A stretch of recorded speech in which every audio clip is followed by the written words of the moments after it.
Alcoholics Anonymous is a fellowship of people who share their experience, strength, and hope with each other that they may solve their common problem and help others to recover from alcoholism.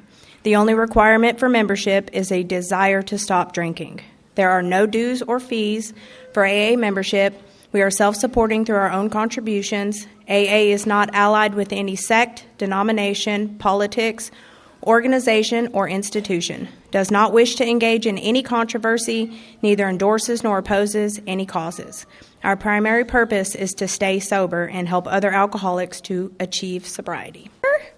So I talked to John a little bit on the phone, and he had a really good conversation.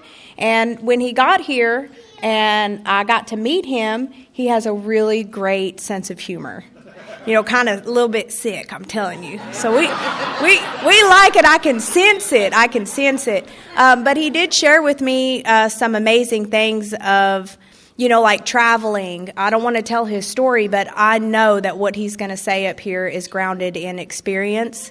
It's grounded in hope, and it's grounded in a lot of wisdom, you know. So with no more, I'm going to introduce John E.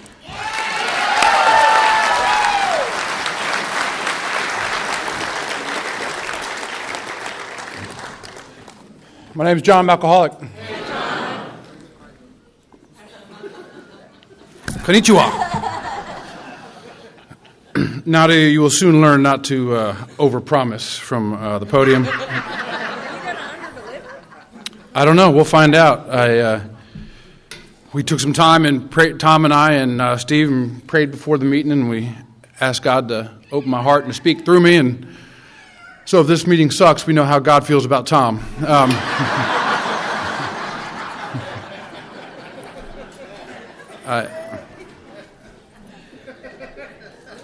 It is hot in here. I mean, all weekend it has been like freezing in here, and I got a bunch of thank yous, and I always skip them and roll by them because, you know, I've already told my talk 37 times last night. You know, at 3 o'clock in the morning was the good one. You guys missed it. But thank you, Eddie, for wherever I saw you. Thank you for the invite. Thank you for all who put this together. And I don't just say that as an obligatory thank you. I know what it's like. Dow and I were riding up here, and we put on a little small men's retreat in Maryland called Step Brothers. And we had the registration guy on the phone. That's the worst job there is, a registration guy. You know, because everybody wants a favor. You know, and I got to get the good room, and I don't want to sleep with him, and, you know.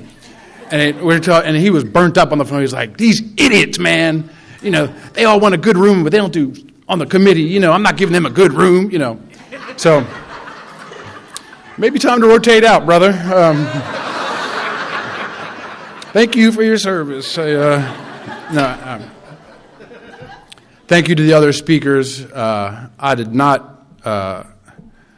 Teresa last night, this prim and proper woman, you know, Kentucky Country Club girl got up here and talking about Coyote Ugly, and but thank you, because, you know, we learn things at different paces in Alcoholics Anonymous, and all those years I thought when I was called a coyote that it was a compliment, so I've got some more inventory to do. You will quickly learn that I'm a slow learner in Alcoholics Anonymous. I told my sponsor, I said, you know, the battleship turns slowly, brother. And he's like, you're a destroyer. You ruin everybody's life. And I can do that sober, but really, whoever was smart enough to get the treatment centers and the halfway houses involved and in service, thank you. Yeah.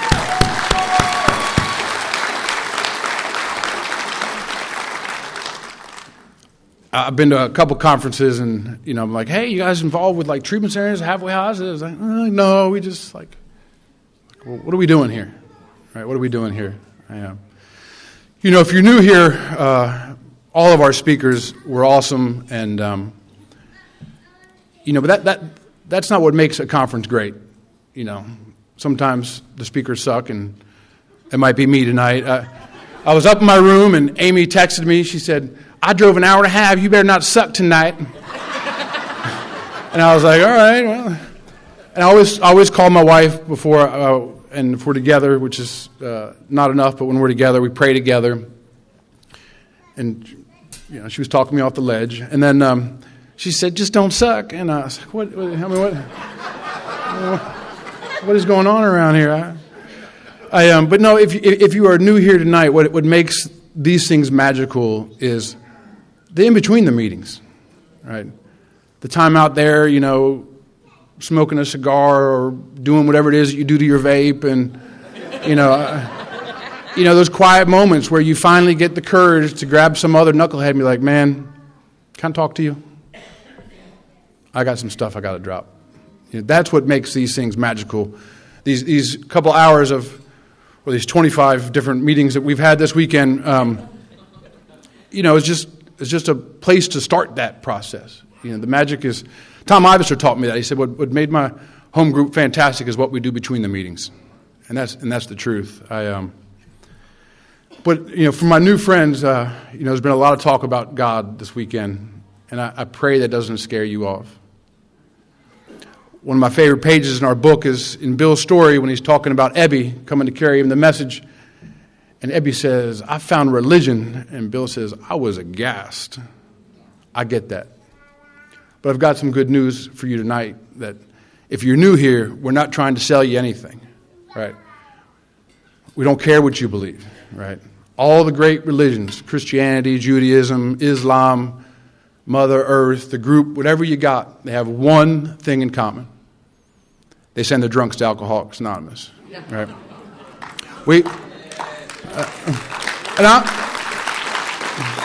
I don't say that to be, I'm not anti-religious at all, but that's not what we're doing here.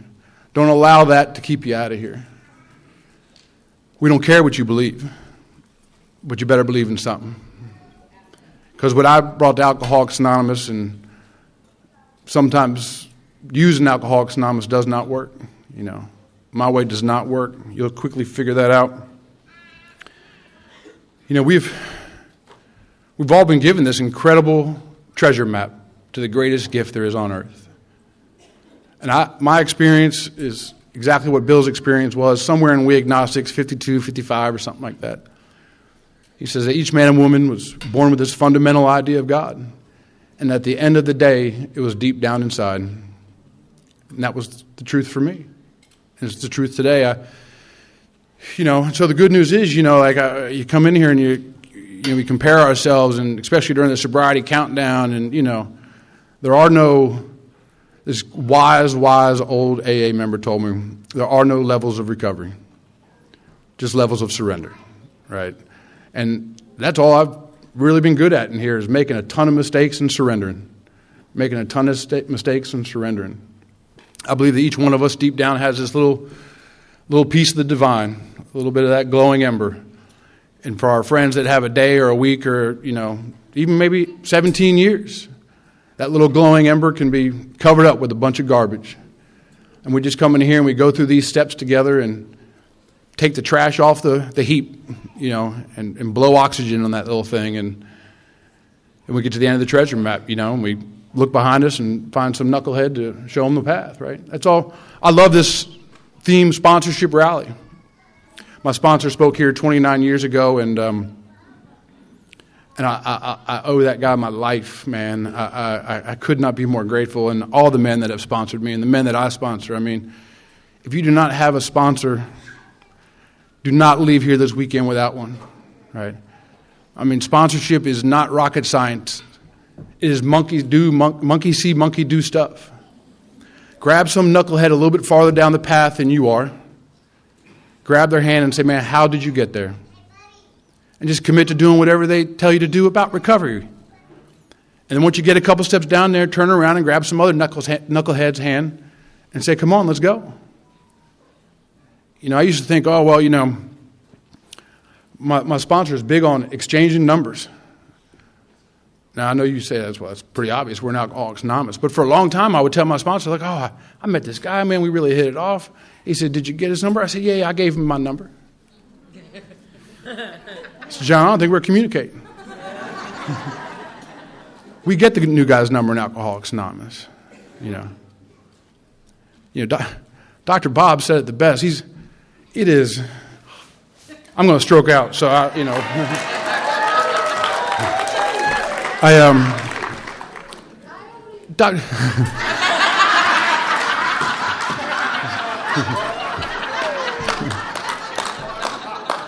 and for all you that came late and missed that, all you half measures that came late and missed that joke, I'm not going to explain it.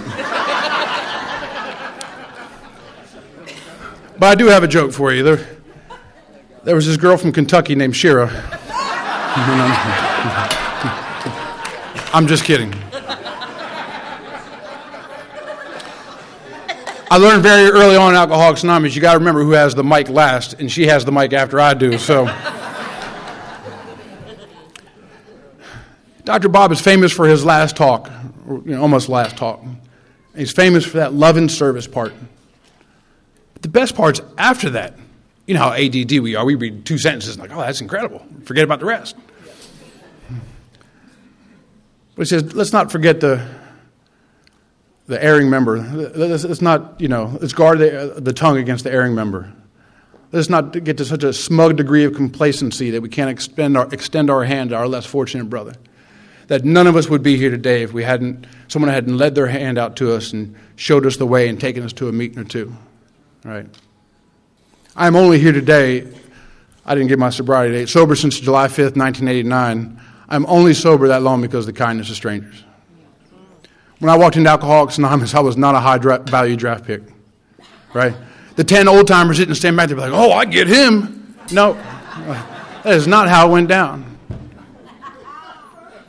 I know I look like I'm 70, but I'm not. I was 17 years old when I darkened the door of Alcoholics Anonymous for the second time. So I can't, I could never repay the debt. Doesn't matter. If I never got anything else in here, and I spent every single day giving it back, I could not give it all back. And I'm going to try in the next few hours that we have here tonight, I'm going to try to explain it to you. But I can't. I just can't. I wish my wife was here tonight. She was going. Eddie had asked us both to talk, and I'm sorry you guys got the short end of the stick. She's a much better AA member than I am. I mean, she is just. It's been an incredible journey. We've been married 27 years, and every year it changes, and but we've been together almost 30 years, and walking hand in hand with somebody in sobriety for that long, I mean, has been absolutely incredible. She is everything that I'm not, and just my spiritual lighthouse. I'm blessed beyond my measure to receive, and it's not been easy keeping her sober this whole time. Amy's heard that joke 5 times. She laughs every time. And you guys laughed, and you don't even know me. You know it's not true, right? What I've given her is many opportunities to grow. I have. You'll see that soon. Oh, my 10 minutes is already gone. I love drinking alcohol, and I love what it does to me, and I love the accessories, and if there was a better plan, I'd be doing it. My early sponsor, and I'm just going to keep coming back to my sponsors because that's, what the theme of this weekend is. My early sponsor, Charles, said, John, you got to find something that keeps you here because you have no memory of pain. And that makes sense, right? God built us that way. If we could not shed the pain that we accumulate throughout time, sooner or later we'd just be like, too much, I got to go, right? And some of us do. God gave us this ability to forget time, and so I have to find something that keeps me here, and I have found something that keeps me here. The first time I had a drink, I was an instant alcoholic. My first drink kind of on purpose, where the purpose was to get drunk, but I come from a long line of alcoholics.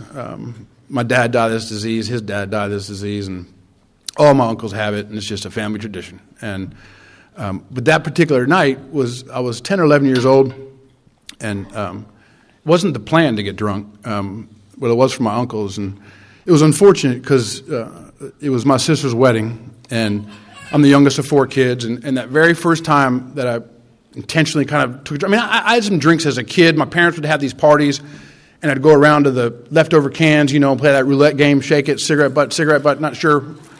All right. You know, but there wasn't enough of that to go around. You know, whatever, that's just what you do, right? That's what, well, it's not what everybody does, but that's what we do. And then I had this really long love affair as a kid with Chloraseptic. The orange is, the red is much better than the green, by the way. That wintergreen was nasty. It was kind of like cream to mint. But it's all you got, it's all you got. And because I was so ADD, I could not go to school. I mean, a 50-minute class is forever. I mean, it's like watching paint dry, like tick, tick, tick, you know, like waiting for the dope man to come. I mean, it's slow process, you know. And I never had to wait outside a liquor store because my family was a liquor store. My dad owned a bunch of bars, and he'd get his life together and start a bar, and then he, shockingly, wouldn't stay together for very long, and it would close down. And all the alcohol would come home, and you know, it was this whole process. And so we had a pretty big, you know, single-family home. The whole basement was just covered with cases of alcohol. I mean, it was glorious. You know, I mean, even as, you know, it was like every day was Christmas. But back to this, my first drink. I was at my sister's wedding, and my uncles decided this would be a good time to get John drunk. And it seemed like a good idea to me. And that very first time, a couple glasses of champagne, the lights went out, and I drank all night long. I drank until I threw up and pissed myself and blacked out and made a complete jerk of myself and did my best to not ruin the wedding, but make it exciting, you know. But that doesn't make me an alcoholic by any means. But what happened that night, I think, qualifies me for this room. You know, people talk about, oh, they got taller and better looking and all that stuff. I didn't have that, right? Like, my entire life, what happened up in here was just incredibly painful. You know, I was never enough. I just, you know, I was restless, irritable, and discontented. I don't have any memories as a kid of like that. You know, skipping along and catching butterflies and like, no, this sucks, you suck, and tomorrow's going to suck. You know what I mean? I was an angry kid. I hated my old man. I used to dream about his death. I mean, it was rough. For me, I mean, there's a lot of people who had a lot worse growing up, but what happened that night was that just got turned off. I just got back to a zero, and I was good with that. And the very next day, they had this little breakfast for the bride and groom, and I had this old battle axe Aunt Martha. We all got that aunt, you know what I mean? And they were going around the table, and they were all laughing about my behavior the night before, which I was excited to hear about because I didn't know what happened the night before. I didn't know what a blackout was. I thought I had the gift of time travel. And, you know, my dad was really happy because he wasn't the one in trouble that night. And my brother thought it was funny, and my other sisters thought it was funny. The bride and groom didn't think it was that funny, but old Martha, she said, he was so sick, I bet he'll never do that again. And I remember going, oh, no. Is that a Bloody Mary? I mean, I was ready. And every time I had the opportunity, I forgot who was, Vanessa, would she leave? Where'd she go? She talking about, like, the mission was to get drunk. I never went out and said, hey, Dow, let's split a six-pack. No, I'm good at math. Half of 6 is 3, and that's no good. You know what I mean? Hell no. I remember one time we were like 5th grade, and this kid, you know, came in, we were at recess, we were all screwing around. He said, hey, there was 4 of us. He said, I stole 2 miniatures from my dad, let's go drink them. No, I want to get drunk. And I'll say this briefly. It didn't take long for me to accessorize my drinking, and it just got me here faster. It was just like putting water on a chia pet. Y'all remember the chia pet? I thought y'all would. This is an old-ass group, man. This is like...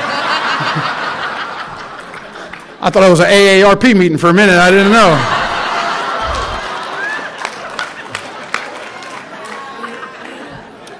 I used that joke so many times in early recovery with them old bastards. Oh, I loved it. I loved it.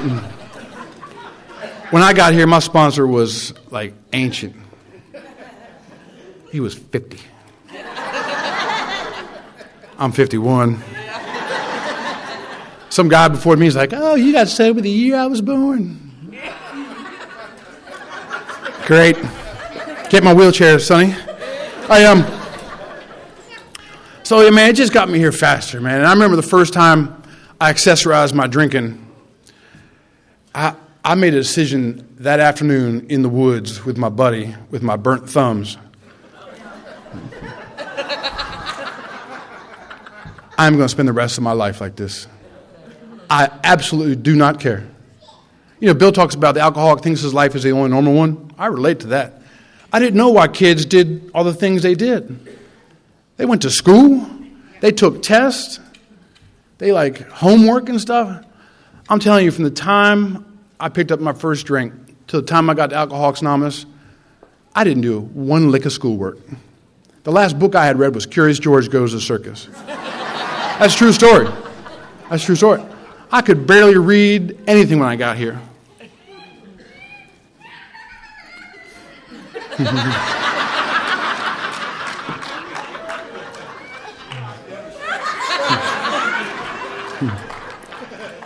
I love when young women in recovery bring their babies to meetings. No, I'm serious. You know what I mean?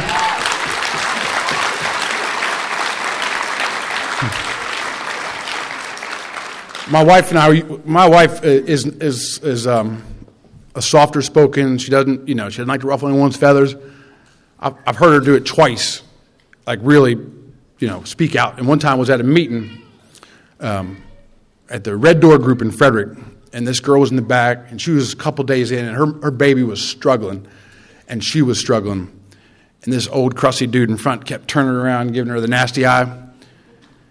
She said to him, "You don't think she knows that baby's fussy? Do not turn around again."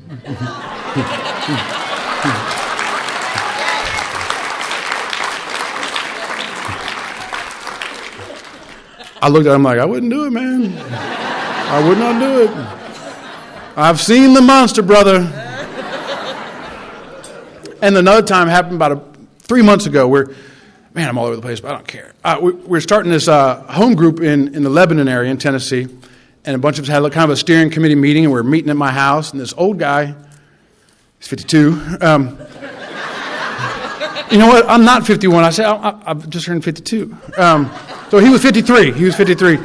And, but sober forever, and he was talking, and we were talking about different service positions, and someone was, I don't know. And he's doing really well in life. And he said, well, I don't sponsor men anymore. And she said, I feel sorry for you, sir. It's like, damn, girl. That's the truth. I get to run my mouth a lot in Alcoholics Anonymous, and a lot of times, they do those long, silly lines and stuff, thank the speaker. And almost every time in the line, there's a guy that says, man, I love what you said about sponsorship. I love to hear what you said about taking meetings in the prison and the detoxes and jail stuff. I used to do all that stuff. I used to sponsor a bunch of men. Man, it was great to hear you talk about it. I used to do that stuff. And I said, I bet you used to be happy too, brother. Right? Like, how dare you come into Alcoholics Anonymous, get all the gifts and leave? You know what I mean?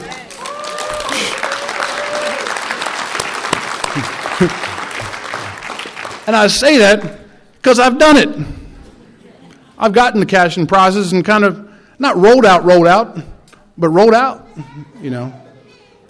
Like I said, I can never repay this debt. I need to get sober here in a minute, but what was I talking about? The wedding? Yeah, the wedding hat, whatever. Oh, the accessorizing. It's got me here faster, and I was in so much trouble all the time. And my poor mother, I was the last of 4 kids. An Al-Anon should have been, and doing her best to keep the lights on and keep us from dying, and she just didn't have what it take. Once the time I got to my teenage years, she was just done. And she was working a couple jobs, and so I was like, 3, 4, 5 days at a time wouldn't come home, and it was also a different era, nobody had a cell phone or a pager or nothing like that, it was like, I tried to call, sure. They couldn't disprove it, because you didn't hear it ring, Mom? Come on. But I was a hot mess, man. I would steal anything that wasn't tied down.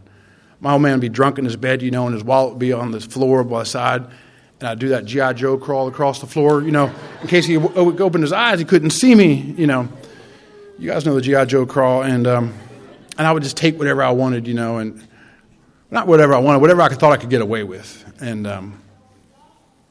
like I said, he owned these bars, and he used to come home with these money bags because the bar wasn't in a good part of town. And I started stealing out of those. And then I thought, if there's like $1,000 in there, you can't take half. That's noticeable, right? Like you get $50 out of there, you wouldn't know, right? Oh, he was drunk last night. I miscounted. So, but $50 wasn't enough that particular day, so I took the whole bag. Right? That make sense to you guys? I mean, yeah. And let's see if you can finish the sentence. And I didn't get caught, so I did it. And I didn't get caught, so I did it. Yes.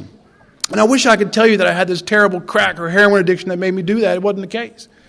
It was part hatred and resentment. It was part big shotism. It was I showed up at the bus stop, 8 o'clock in the morning. I got $1,500 in my pocket. In 1982, it's a lot of money today, but it was a lot of money then. And I'll take all my boys down to the mall, screw school, let's go to the mall, Air Jordans for everybody, It was like Lifestyles of Rich and Shameless. And but I tell you what, when I got caught, he said to me, "You're dead to me." And he said, "I'll feed you and I'll clothe you until you're 18, but don't look at me, don't talk to me."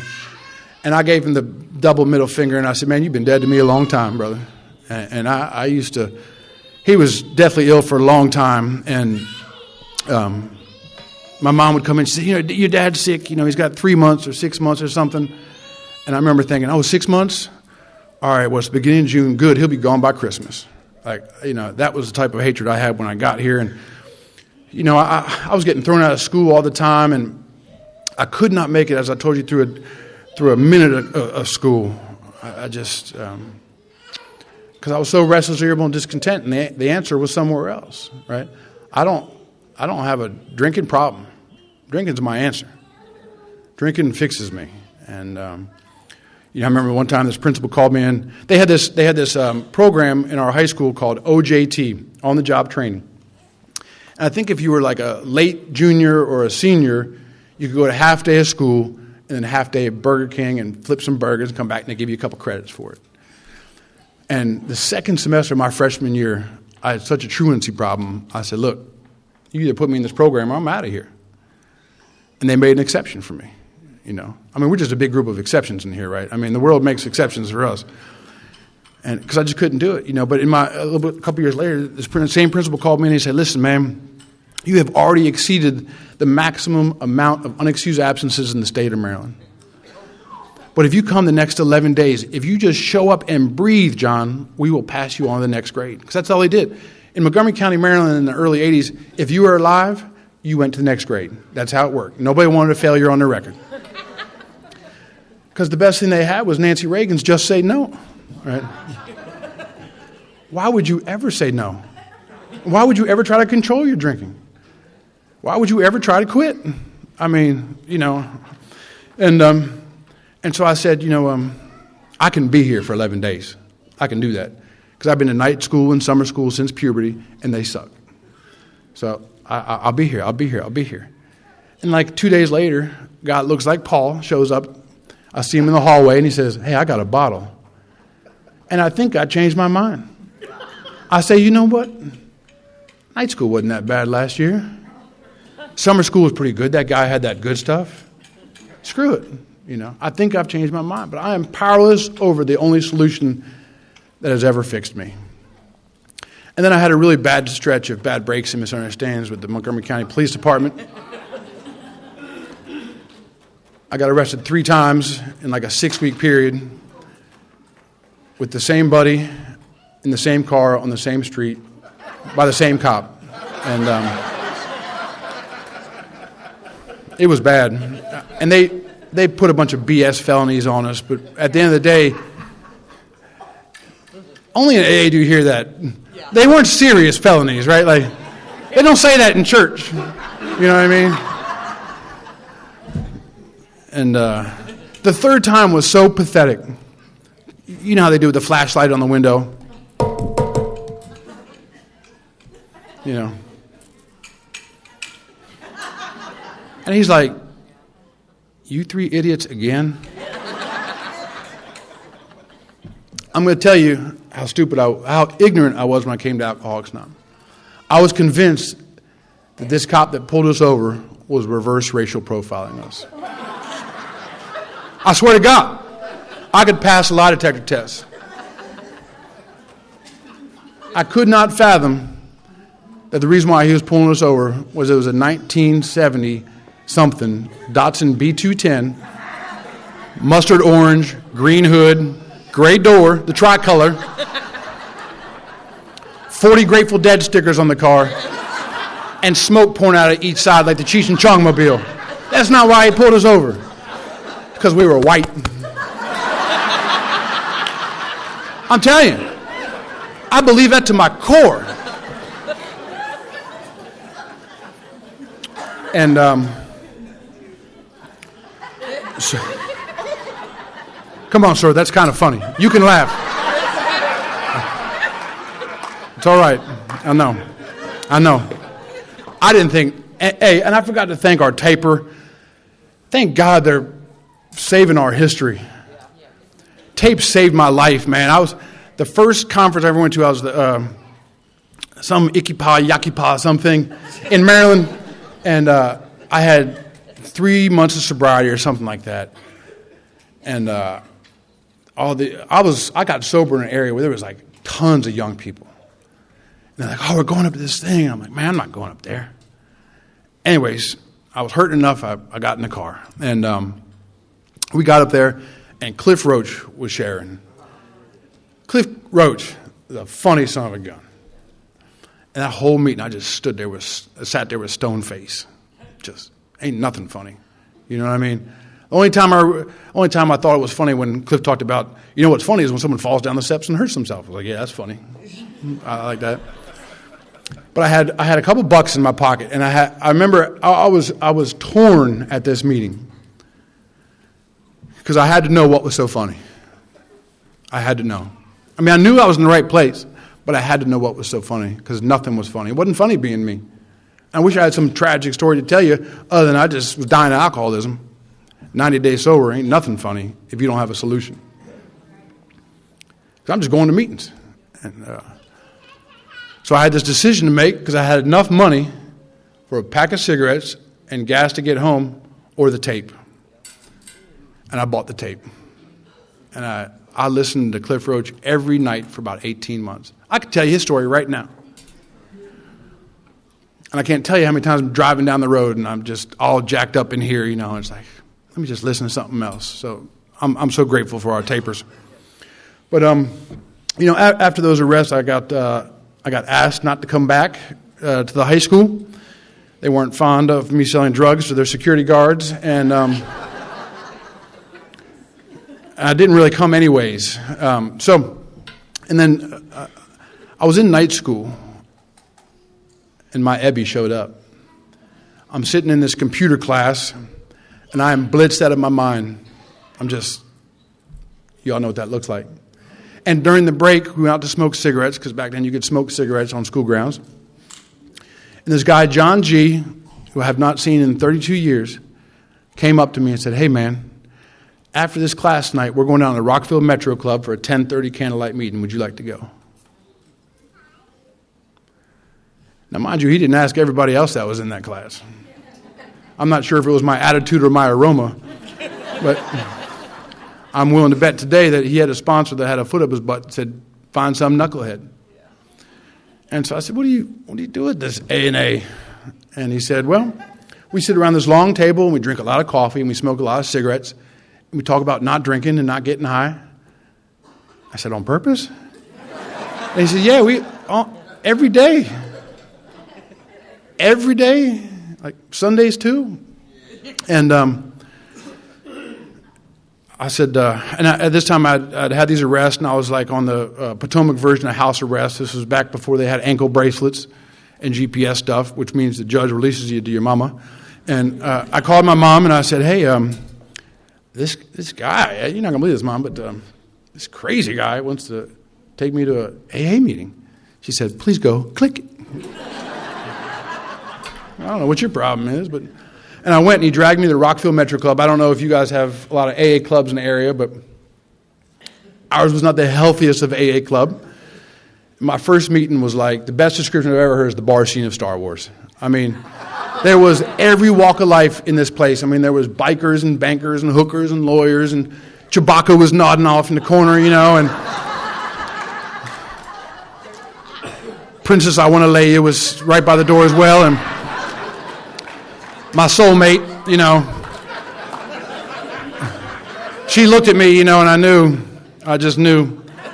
She was a good catch, man. She had duct tape keeping her shoe together, and back then we had these things called Walkmans. You'd throw a tape in there, and these big foam ear things that went with them, and she only had one piece of foam, and her Walkman was running, and she didn't know it. It was like click, click, click, click, click, click, click, click, click. And she had some piercings back before piercings were not cool. And then, anyways, it was awesome. It was, I loved it, man, but I wasn't ready. I was 16 years old, but I knew I was in the right place. I just knew I was in the right place. And some time goes by, school throws me out, and I wind up in front of the judge. Because I was smart enough to get arrested all in a close period of time, they bundled my charges all together for the convenience of the court, And the judge said, hey, listen, you got a choice. You can go to do 18 months. You'll be 18 years old in a few months, so you can do a couple months in the juvie jail, the James Hickey Reformatory School, and then go to regular jail. What's option number 2, Your Honor? Because that jail's not a good idea for me. If you haven't figured out, I got a big mouth, and I don't fight well at all. I'm a coward to the core. I don't want to fight. Let's just get drunk. And he said, you can go do this, or the state of Maryland had started the nation's first recovery high school. And you know what the choice was. And he said, that program starts July 5th. For you, the next rotation in July 5th, 1980. He didn't give me the year, July 5th. And it was like March or April, this court date. And I said, man, I'll go. I'll agree to anything 90 days from now, right? Just get off my back and let me get going where I need to go. I remember I absolutely terrorized my family. I terrorized my mother. I remember I broke this woman. I remember walking down the steps, and she didn't know I was coming, and she was talking to some Al-Anonish type women. I don't mean that in a bad. Someone was trying to help her, And she said, I just quit. I surrender. If he wants to get drunk and high every single day for the rest of his life, he's not going to make it to 20, but I can't stop him. I'm going to stop fighting him. And I remember thinking, thank God. I finally get to drink and get high the way that I want to. Thank God. She was really frustrated because they kept giving me these urinalysis things, and they're tough to study for, an urinalysis test. And there was this product back in the day called Golden Seal. And it was alleged that if you took these Golden Seal pills every day and drank like a gallon of water every day, in 7 days you would flush out your system. And it worked. But the problem is, 7 days is a long time. So if you're like me, I thought, well, maybe I'll cut it down to 3.5 days and I'll take double the dose, And I cut that down in half, and that didn't work. And then someone told me, if you drink 16 ounces of vinegar, it'll clean out your system like Roto-Rooter. You will be clean as a whistle, baby. And that's true. But I know some of our friends at Mark, our ears are perking up. But listen. You only get to do that one time. Because the second time you get it to here, and you're just not keeping it down. Because, what happened to me is I'd wind up in front of a person of authority, a judge, a boss, a principal, or whoever it was. And they said, John, we just don't understand. Why do you do these things? right before the finish line, you just turn and go the other way. What does Bill say about, an important appointment to be met, Why do you do these things? We don't understand. They pretend to look through a folder. They're like, man, you were great in kindergarten, John. I mean, the teacher says, like, man, you kept it in the lines. What happened? And this is what I do. This should be part of the 20 questions. I sit in my chair, I put my butt back, I put my elbows on my knees, and I stare at my shoes because I can't look anybody in the eye. And I play a game of silent chicken. And if it goes a long time and I lose this game of silent chicken, I give them the best three-word answer I got. What is it? Damn straight, I don't know. And that's the truest thing I've ever said. I don't know. I wish I kept that attitude when I got to Alcoholics Anonymous. Suddenly I got to Alcoholics Anonymous, I knew everything. But the fact that they were asking me what was wrong with me completely discounted them from ever being able to help me. And that's what's cool about Alcoholics Anonymous. You can't argue with experience in here, right? No one's wagging their finger at me, telling me, I got to do this. You could have done this. You didn't do this. Here's this treasure map, John. It's really cool. Come on, baby, let's go. If you don't want to, it's okay. We're not a missionary force. We love you. We'll be waiting here, And so I walked into this treatment program / school July 5th, 1989, with zero desire to stay sober. I'm getting over one more time.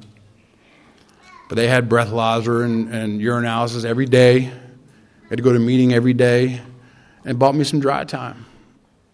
And the fog lifted. And somewhere in there I caught alcoholism. And that place saved my life. I zipped right through that 6-month program in 16 months. I told you I'm a slow learner. Just wait, there's more. And because I had this long list of problems when I got here. I'm on probation. I don't have a job. I don't have a car. I can't find any companionship. I'm on I'm at Mom's house. That's not very romantic. Be quiet, my mom's upstairs. Just don't do it.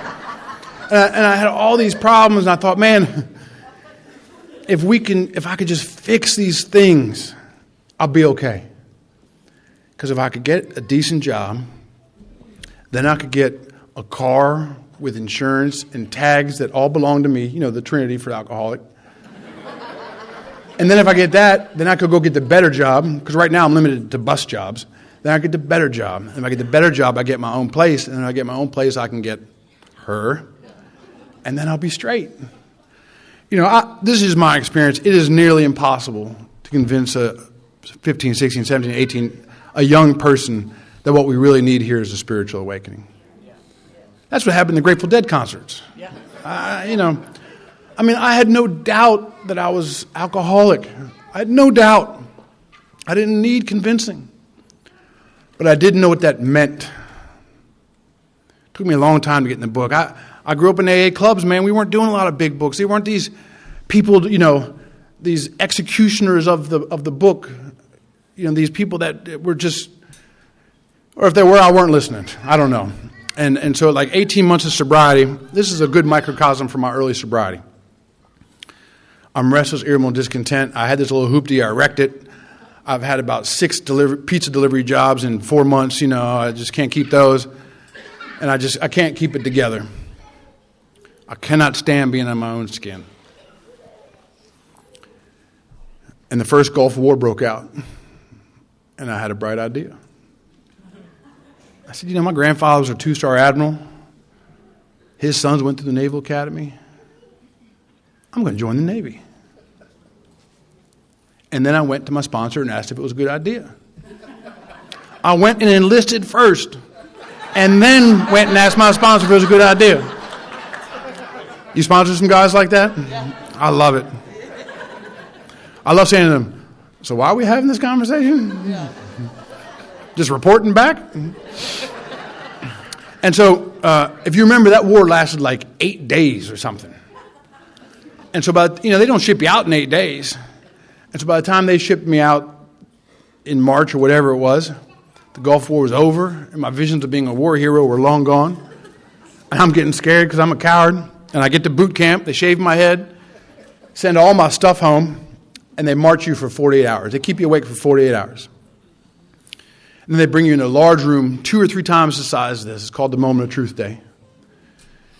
And there's, 1,000 recruits sitting Indian style, literally nodding out, drooling. And this guy comes in and raises a lot of hell, and he says, all right, listen up. If you've lied to the United States Navy, we will find out, and you will get a dishonorable discharge. It will stay with you for the rest of your life like a bad sexual disease.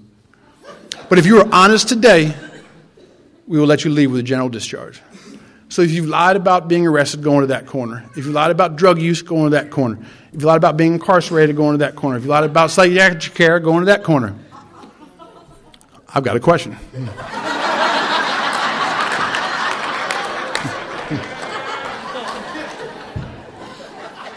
I swear to God I did that. You don't have to be a military person. No, that's not a good idea. He was so surprised that a recruit with 48 hours had the stupidness to throw his hand up. He actually called on me. He said, what is it, son? I said, where do you go if you lied about all 4? He said, you come with me. So they put me in the brig for 14 days after my 2 days of service.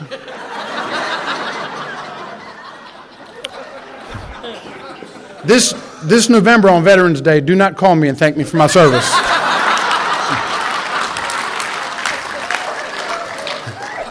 That joke has long been taken.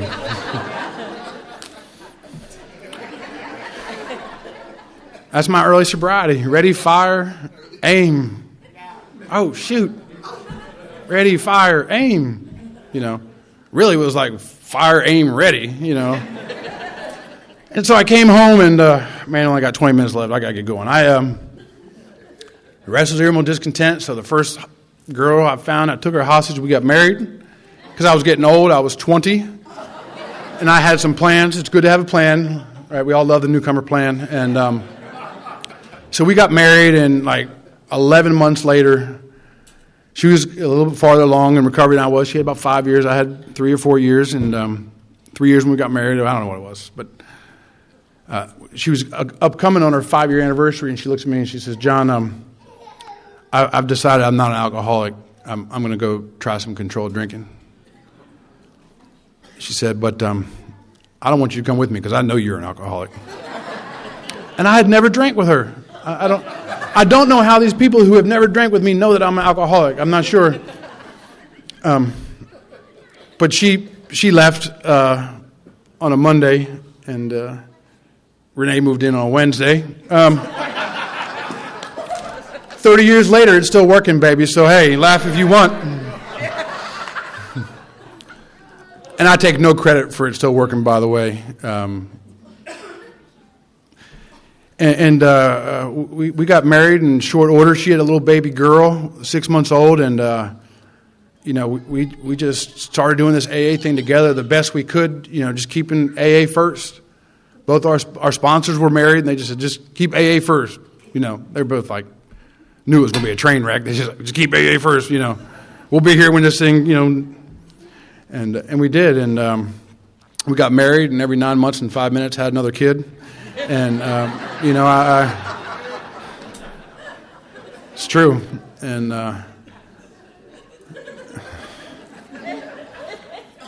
man, we just, someone talked about this morning, boy meets girl on AA campus.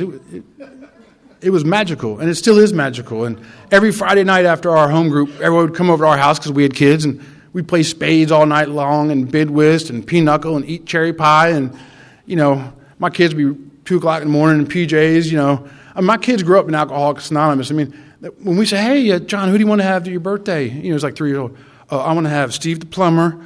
I want to have Marty the pizza guy. It was all AA people, They just grew up in Alcoholics Anonymous, and it was awesome. And I went on this quest to, part of it's being a young American man. Right? I'm just going to conquer the world. And, I'm going to meetings. I'm still, we're doing the deal, and I got, life is good. And we buy a little house, and I need to have a bigger house, and get a nice car, and I need a nicer car. And, I'd have sold my soul to the devil for $50,000 a year when I got here. Everything would be okay if I could just make $50,000 a year. And then I'd make $50,000 a year, but I'd spend 60. And on and on and on and on.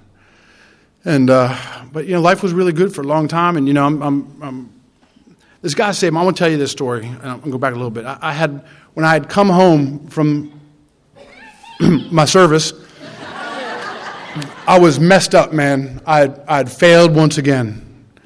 King loser once again. And I'm at this A meeting, and this sponsor used to say, sometimes, anybody at their first meeting? Nobody puts their hand up. He used to say, is anybody at their last meeting tonight?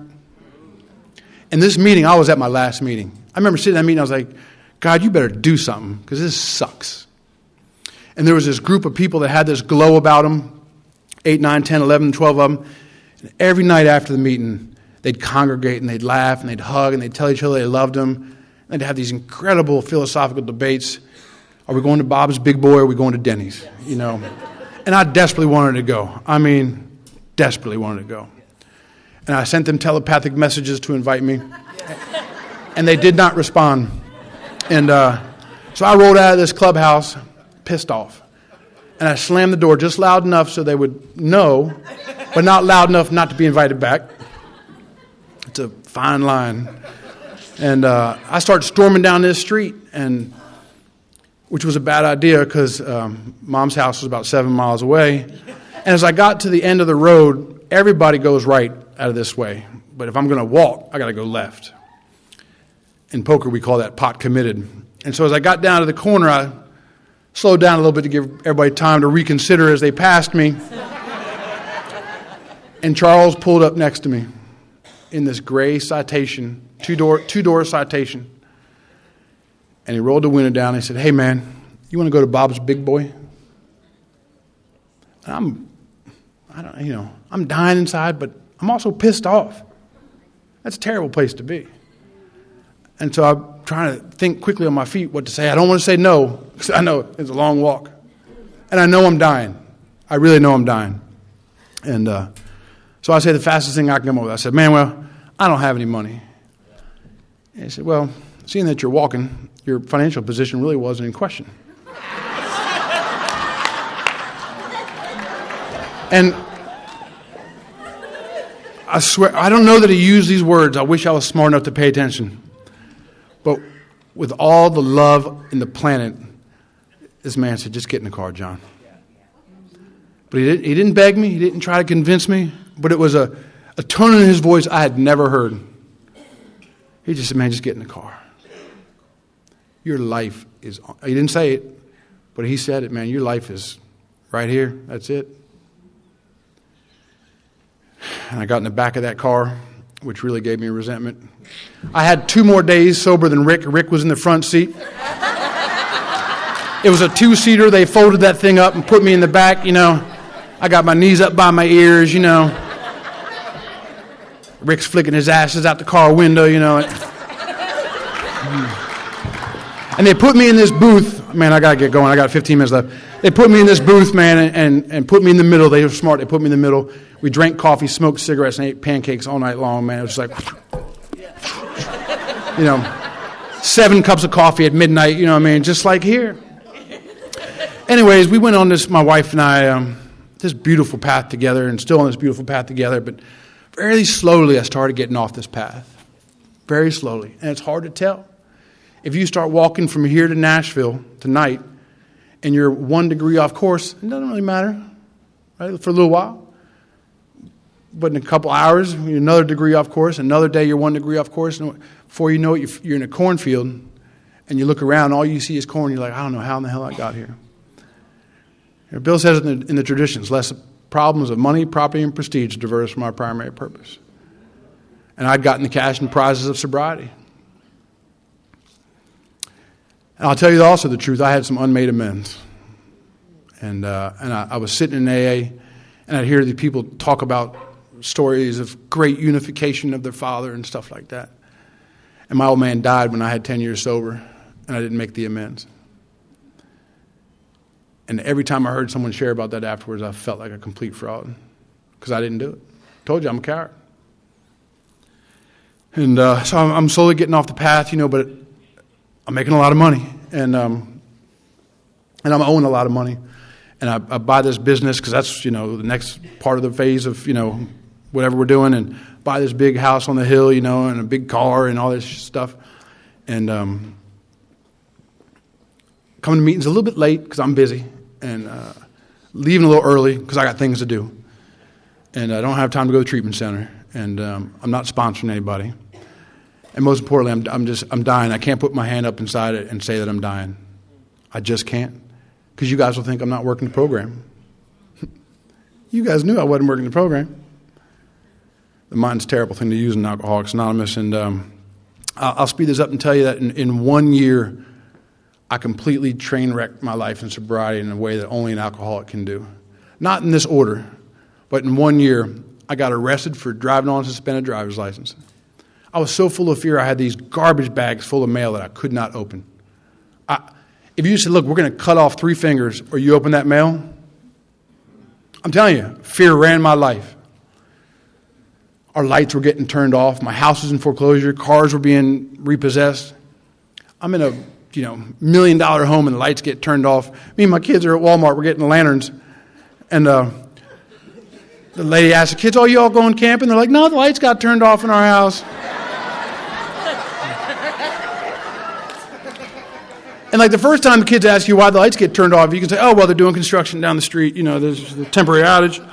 If there's no storm or something, but 3 or 4 times into it, you got to come up with something else. And man, the IRS garnished my checking account 3 times, and it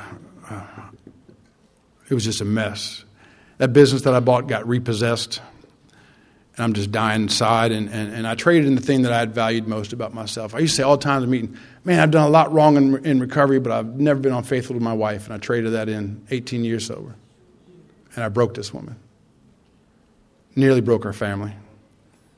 She gave me permission to tell you this so I can tell it. I mean, I broke her. She lost like 45 pounds, and she didn't have it to give.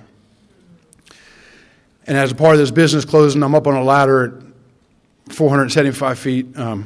16, but every time I tell a story, it gets taller. I'm on this ladder about 16 feet, and the ladder kicks out, and I'm flat on cement. And when I come to, my pelvis is broken in 3 places, and my arm is going the wrong way, and doing its best to point out of my skin. And I can't move. I think I'm paralyzed. And they take me into the hospital, and they do what they do, and they gave me a roofie that night to try to straighten my arm out. And they doped me up. I mean, it was terrible. It was terrible.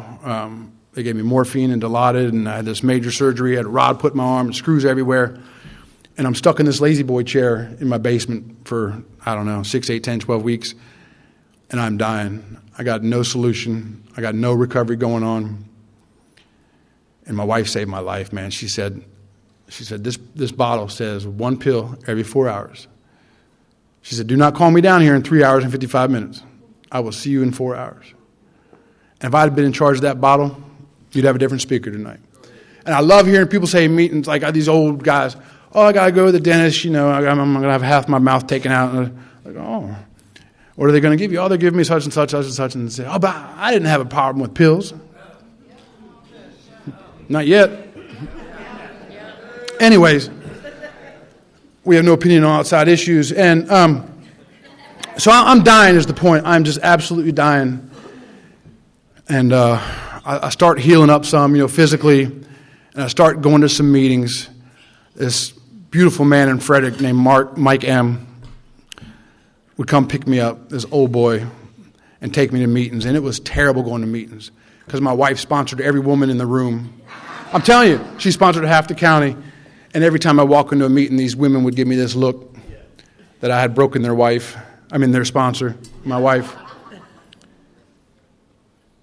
And so I couldn't go to meetings there, and I couldn't go to meetings south in the other county where I got sober because this business I had bought from a guy in recovery and owed him $600,000. And but Mike he said what we say, get in the car. And he would wheel me into these meetings, wheel me out, and I found myself at 2 o'clock in the morning on the kitchen floor crying like a schoolgirl.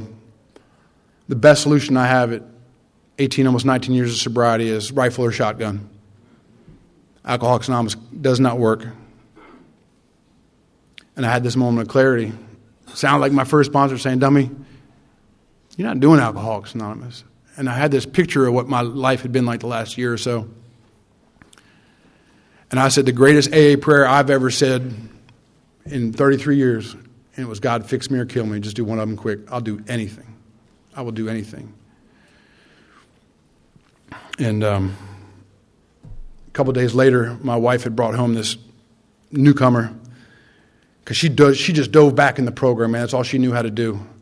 These new girls would just every day show up at our house, you know. I didn't have any new guys showing up. Nobody wanted what I had. And this newcomer gave me this 4-step CD. She said, "You ought to listen to this. It's great." And I'm thinking, man. And I have to drive an hour to work to a concern similar to one I once owned. And, hey, big book reader. And I throw this damn CD in there, and I listen to this, and this guy's talking about a 4-step in a way that I've never done it. Someone talked about that 4th column, you know. People say, "We found out what my part was." No. Where were you at fault? Yeah. And so I called this old boy up, and I'm 1,000 miles away, and this talk was 10 years old. And the real reason why I called this guy up is because I just, my ego was just too much still in charge of somebody local. I don't know. It was easy to do with somebody 1,000 miles away. Hey, if I don't like the guy, shit, don't call him again. And I said, "Hey, man, I'm dying every day." Because 90 days after that surrender, my life didn't get any better. If you're new here, I want you to hear that statement. Surrender in and of itself doesn't do anything. It did not propel me to any action. So finally, after weeks and weeks and weeks, I called this old boy up and I said, "Hey, man, I heard your talk and I'm dying inside. I'm not going to make it to my next anniversary unless you take me through the 4-step the way you talked about in that CD. Will you please take me through the 4-step? And he said, "John, I don't know about the God of your understanding, but I just got off my knees this morning asking God to send me somebody to help, and I guess you're it." Now, I didn't know he did that every morning, but today was my day, right? I mean, it's all about me.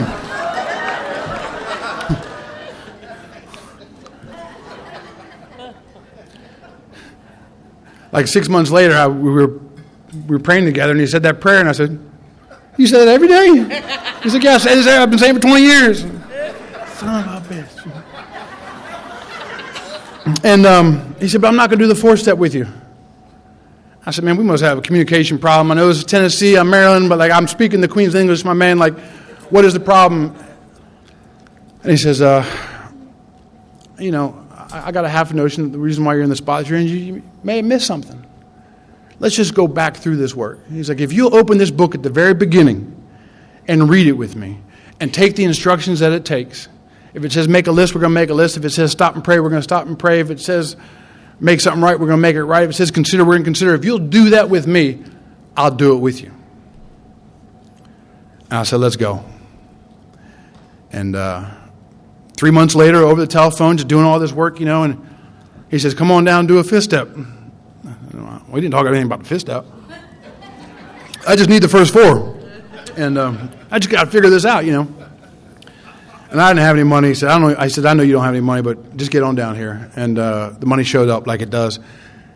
And I said, "All right." I said, I was about to give him a description of what I look like so he can find me there. He said, "Man, I know what you look like. I know what you look like. We can pick us out, out of a crowd in a second." And he picked me up at the airport, and he said, "Give me a hug." And I gave him one of those. He said, "Man, don't beat my back." He said, "Give me a hug, brother." And this man squeezed me in a way that I don't think I'd ever been squeezed, and we took the 4th and 5th step together and did this work, and the miraculous thing happened. You read it tonight, but you misread one letter. It's having had a spiritual awakening as the result of these steps. Sometimes we read it by accident real fast as a result, as though something else might happen, as one of a bunch of possibilities. But I've only seen one result from doing that work. And I thought for a long time this was about figuring it out and finding the right God, and I went on that quest. I got to figure this out because I got to get checks in the right boxes because my life is on the line. Is it Jesus? Is it Buddha? Is it Muhammad? Like, what is it here? Because I don't want to be wrong. And that's not what we do here, right? We're not trying to instill a belief system in you. We're trying to help you to develop a relationship with the God of your understanding. That's what all this work does. As our friend Bob says, it's not one of addition. You don't have to add the right God to your life. He's already there. You just got to subtract the things from your life that are blocking you from Him. It says that all over the book. I missed it in the 47 places that it says that, but it says it, right? After the third step, right, that's what it says.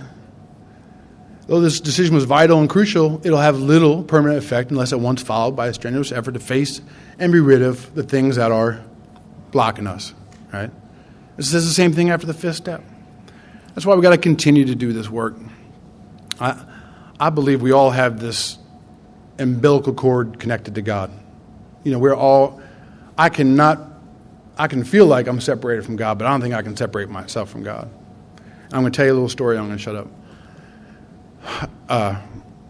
My wife was having our second child, and we're in the delivery room. And you guys know what that looks like. Stickers and wires going to the screen, monitoring the baby. And, baby's heartbeat's going on. And the baby's heartbeat flatlines. And things get exciting in the delivery room when that happens. This doctor comes rushing. Everyone's come rushing in. They're bringing plates of stuff, knives, scalpels, chainsaws, the whole bit. They're getting ready to, I don't know what's going on. And this would not happen today. This old school delivery nurse comes in, and she ass checks this doctor out of the way. She says, "Hold on, doc," and she gets my wife up on all fours. It's like pregnant twister, and she says, "Put one hand out, baby. Put one leg out over there." And I'm like, "What is going on in this place, man?" And she says, "All right, baby, roll back on over." And 15 seconds later, the baby's heartbeat came back. Beautiful, happy lawyer today, and just graduated from law school. Yeah, baby.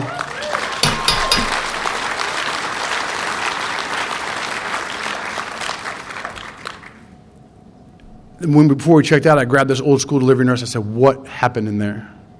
And she said, sometimes, right before the baby comes out, they get so scared, they squeeze their own umbilical cord so hard, they stop their own blood flow. And that is exactly what we do in Alcoholics Anonymous. We come in here with this power source just barely dripping. We come in here and we get a sponsor, we do some step work, and one finger at a time we release the grip on that umbilical cord, and that power starts to flow. And then we take some knucklehead through the steps, and that bandwidth gets a little bit bigger. I'm going to tell you a little funny story about that lawyer. I tell you, I'm still an alcoholic. This last week, she had a jury trial, a DUI jury trial. Very rare. People don't take those to jury trials. First one, right? There was no consequences for this lady. It wasn't her 17th or anything. And my daughter called me right after. She was telling me how it went. She said, yeah, that one of the other people that she works with overheard the DA say, "I can't believe that law firm sent a first-year associate down here to try this case." Give me her number, 2 days later, my daughter won the case. She called me up so excited. I said, "Man, you need to call her and tell her how you like me now, She's like, "What, Dad? What are you talking about?" I'm like, "Yeah, you call her. You tell her that comment she made last week about the first-year law student. You tell her, She's like, "No, Dad, I'm not going to do that."